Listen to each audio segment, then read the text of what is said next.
friend, Peter Ibbotson, died in Wormwood Jail at the age of 67. After his death, I had the melancholy satisfaction of seeing him in his coffin.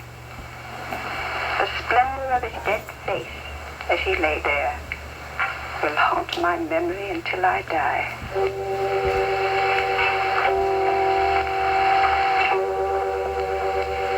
That was Peter Ibbotson, a fascinating and powerful love story. When we prepared for the CBS broadcast, we always rehearsed over 2 days. The first day was so we could run through the script and familiarize ourselves with the characters. When doing shows like Peter Ibbotson, it also gave us time to shed our tears before going on the air the next day. Actors also need to fully respond to the characters, just as the audience does. And by the second day, we were able to control our feelings and solely submerge ourselves into our parts. At that time, we were scheduled for 2 broadcast productions, one at 8 p.m. and the other at 11 p.m. for the West Coast. Given all the fun we had back then, and with the technical capabilities available to broadcasters today, that's a scenario that will never happen again. Hey man, whatever happened to Rodriguez? He's making a lot of money. Dope. No, smart. He took some algebra, geometry, and calculus in high school, went to college, and ended up with this killer job as an electrical engineer. What about Bish? Wonder if he ever made the NBA. He's a CPA, certified public accountant. Last I heard, he was working for the NBA, though. He was into advanced math, too. What about Jonesy? She's living in some oceanfront place in Miami. He must have married rich. The guy who married her married rich. She's an architect. Yeah? So, hey man, what happened to you? They told me I didn't have to take math, so I didn't. I just got a job, though. Not the best pay or hours, but it's close to home. I've been living with my mom. Yeah, I remember your mom. She was always peeking around the corner trying to see what we were up to. She still does that. Yeah, well, they told me not to take math, too. But, you know me, I never listen to nobody. So, I gotta go pee. Hey, nice car. For more information on how the power of math can improve your life and how you can demand that power, call NACME at 1-800-97-NACME. A message from the National Action Council for Minorities in Engineering and the Ad Council.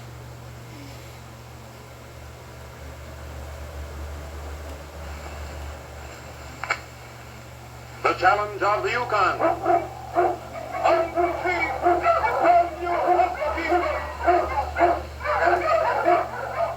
King, the swiftest, strongest of Eskimo lead dogs, blazes the trail through storm and snow for Sergeant Preston as he meets the challenge of the Yukon.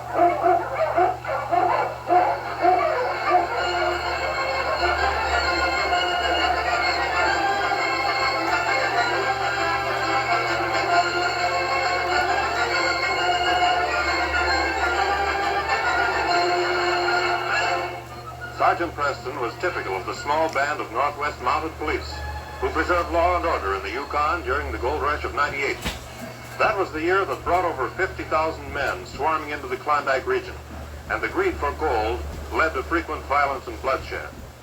But in spite of the odds against them, the force preserved a splendid record in maintaining the right.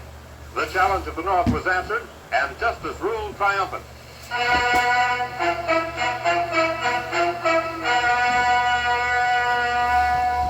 Side by side in the center of Prospect City stood 2 unpainted frame buildings. In appearance, they differed little. Through their doors, at one time or another, passed every gold-seeking man in the Yukon. One was Sam's General Store. The other, Dorner's Bank, held gold from some of the richest lodes in the north. Midwinter, the light of day fading quickly to early darkness, Phil Dorner's worst fears were realized. Put him up, Dorner. Hold him. Yeah. One sound out of you and you'll be stiffer than these boards. Go ahead, boys. Clean out the till, Marty. I'll take care of the safe. Wait a minute, Jonas. What for? There's no use of you getting your fingers open in that safe, long as Dorner here can turn the combination. Hey, that's right. And you heard me, Dorner. Get over there to that safe. No. No, I won't open it. You can... All right. I'll open it. But you won't get away with this, I tell you. Shut up and open that safe. We ain't here to talk. Let me get that stuff. He sees this hall. I got the dust out of the till back. Good. Let's get out of here now. Dorner, if you want to live long enough to talk about this, you better not turn around till we're out of sight. You understand? You're as good as behind bars already. Sergeant Preston in town, there ain't those running that'll save you. I'm gonna laugh on the other side. out of your mouth, you sneaking coyote. Why is he, Marty? I reckon we better shut him out. What do you want? I don't like staying in one place too long. Be quite a while before Sergeant Preston hears anything from you, banker.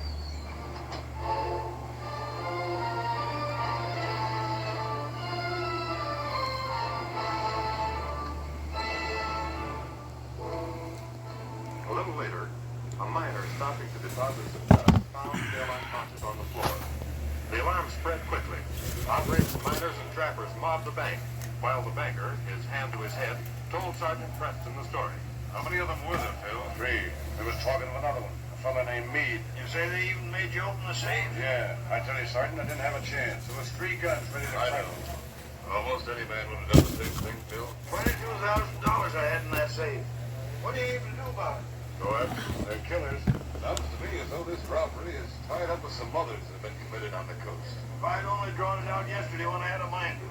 Why, just as soon lost it again. Well, you heard what the sergeant said, didn't you? You ain't the first one to lose money to this gang. You'll be among the last to lose money to them. Come on, Pete. You gonna trail them? You need help.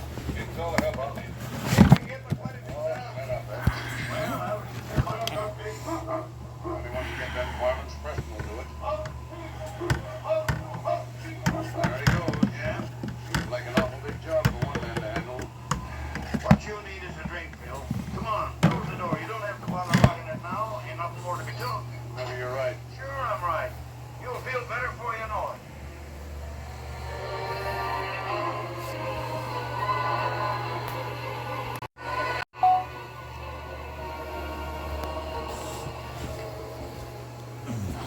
The great dog King followed the trail closely, never once hesitated. Faster than any dog in the Yukon, he was a stern leader, setting the pace for Preston's husky. On and on they raced, the distance between the Mountie and the Crow shrinking with every mile. Up, King! Up, you up, King!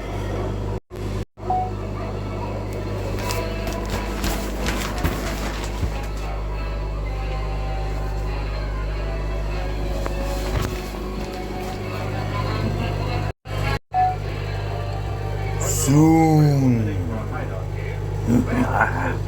Just need I'm gonna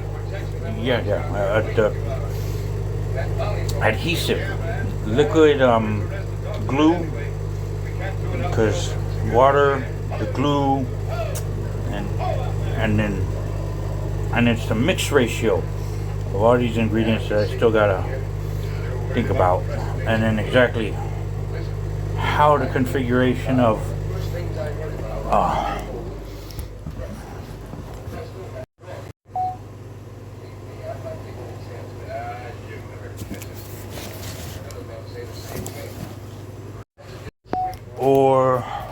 or this the other thing, or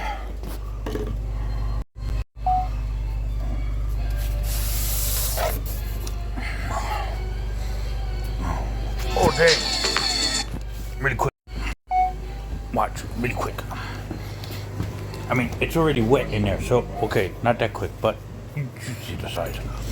Anyway, gotta get the goings, and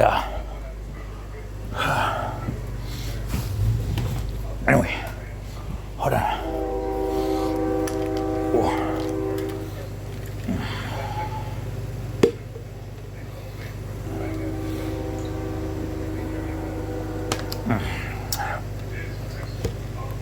Instant coffee. Oh.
Happy birthday to you. Happy birthday to you. Happy birthday, dear Aurora. Happy birthday to you. Happy 20. Mwah. Love you. Always forever. Later.